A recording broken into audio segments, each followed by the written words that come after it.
The Timberline National Forest had always been a refuge for me. As a kid, my father brought me here for weekend hikes, teaching me to read the wind, the trees, the subtle signs of wildlife. I liked being alone out here. Silence wasn't oppressive, it was restorative. That was why, after a semester of endless papers and late-night classes, I packed my rucksack and drove 3 hours north, leaving my apartment, my phone, and my nagging sense of obligation behind. I arrived at the trailhead just before noon. The air smelled sharp with pine and moss, and the sun glinted off the creek that wound through the valley like a silver ribbon. A few scattered cars hinted that I wasn't completely alone, but the trailhead was quiet, perfect. By mid-afternoon, I'd hiked deep into the forest and found a clearing by a small creek. It was ideal, high enough to avoid the damp, low enough to hear the water trickle over rocks. I set up my tent, pitched my tarp for shade, and let myself relax for the first time all week. As I settled in, I noticed faint tracks near the water. A hiker, maybe from earlier in the day, had passed through. Nothing unusual. By evening, I was alone. Birds had gone silent, leaving the wind to whisper through the black pine needles. I cooked a simple dinner over my small stove, watching the firelight flicker across the dark water. That's when I heard it. A snap of a branch somewhere off the trail. My heart skipped. Probably a deer, I muttered, trying to convince myself as I poked at my fire. I went to bed early. The night pressed in thick and black, and though I had my flashlight and knife within reach, I let sleep take me. I woke to a rustling sound around 2:13 a.m. My eyes flew open. My heartbeat was loud enough to echo in my ears. Tent walls shivered as the wind played tricks, or so I told myself. Then came the sound of footsteps, slow, deliberate, circling the tent. I froze, listening. Each footstep landed just beyond the range of the flashlight I'd left on the floor of the tent. Who's there? My voice cracked, too loud, too panicked. Silence. I gripped my knife and waited. Hours seemed to stretch. When the footsteps finally faded, I convinced myself it was an animal. A raccoon, a deer, maybe a clumsy fox. But then, in the morning, I found a button lying on the ground just outside my tent. Not mine, not from any clothing I'd packed. The next day, I hiked deeper into timberline. The air was cooler under the dense canopy, and the shadows stretched longer than they should. Every so often, I'd catch a movement out of the corner of my eye. A dark figure behind a tree, gone when I turned. I chalked it up to tricks of light and imagination. But by nightfall, I wasn't so sure.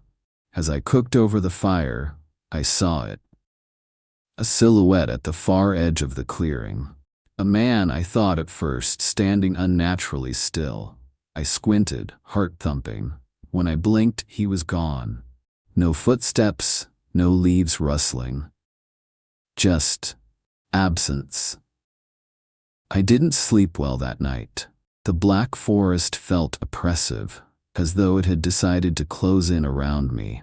The wind whistled through the pines in a way that sounded like low laughter, faint and mocking.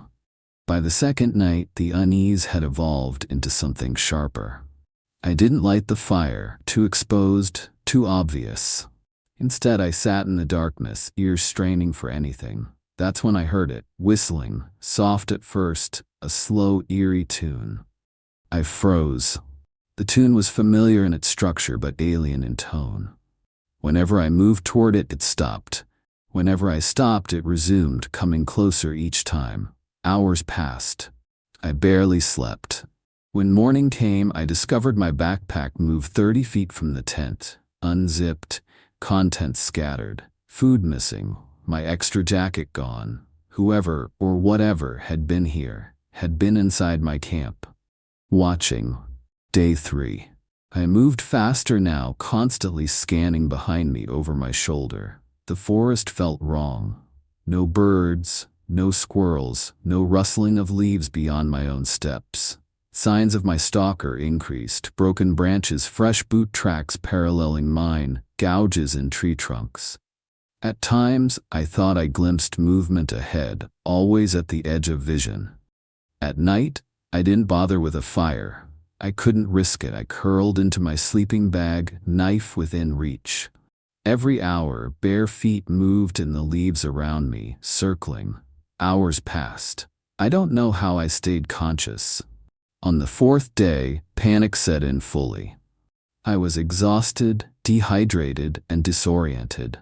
The trail, which I had been following carefully, began to twist unnaturally. I swore I saw signs that had no memory of making. Footprints stopping abruptly, only to continue from a slightly different angle. And then I saw it. A crude shelter off the trail built from sticks and branches. Inside, my jacket, my empty food wrappers, and a Polaroid of me asleep in my tent, taken from outside. I stumbled back, heart hammering. The forest pressed in. Then movement at the edge of my vision. A man, tall, gaunt, standing at the tree line. At first, he seemed human. Jacket, jeans, cap pulled low, but his posture was wrong. Too still, too precise, too patient. He tilted his head slightly, watching. I ran. Branches lashed my face, thorns tore at my hands, but I didn't stop. Behind me, the whistling began again, soft, slow, deliberately taunting. Night fell before I reached the trailhead. My flashlight flickered, threatening to die. My lungs burned. I dared a glance behind me. The figure was closer now. No sprint, no run, just gliding over the leaves. His smile was the first thing I noticed. Too wide, not natural. And the way he moved, there was no weight to it. No sound of contact beyond the soft rustling of leaves. "Who are you?" I shouted.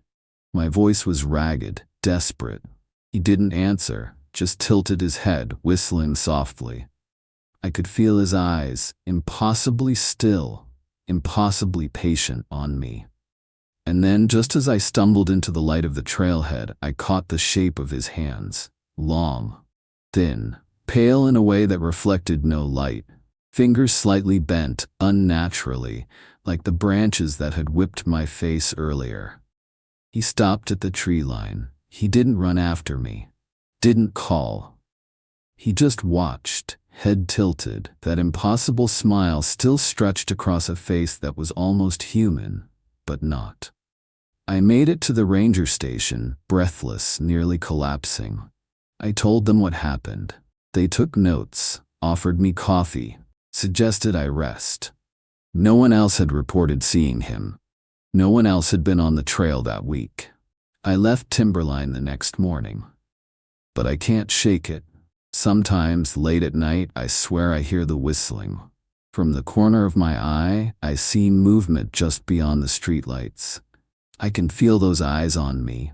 And when I imagine the hands that were almost human, I know he's still out there. Watching, waiting. Because whatever he is, he didn't need to chase me. He already knows I'll keep coming back. Drawn to the forest, the way prey is drawn to the edge of a predator's territory. And I know, deep down, that one day I'll see him again. Closer this time. And then I'll see the rest of him.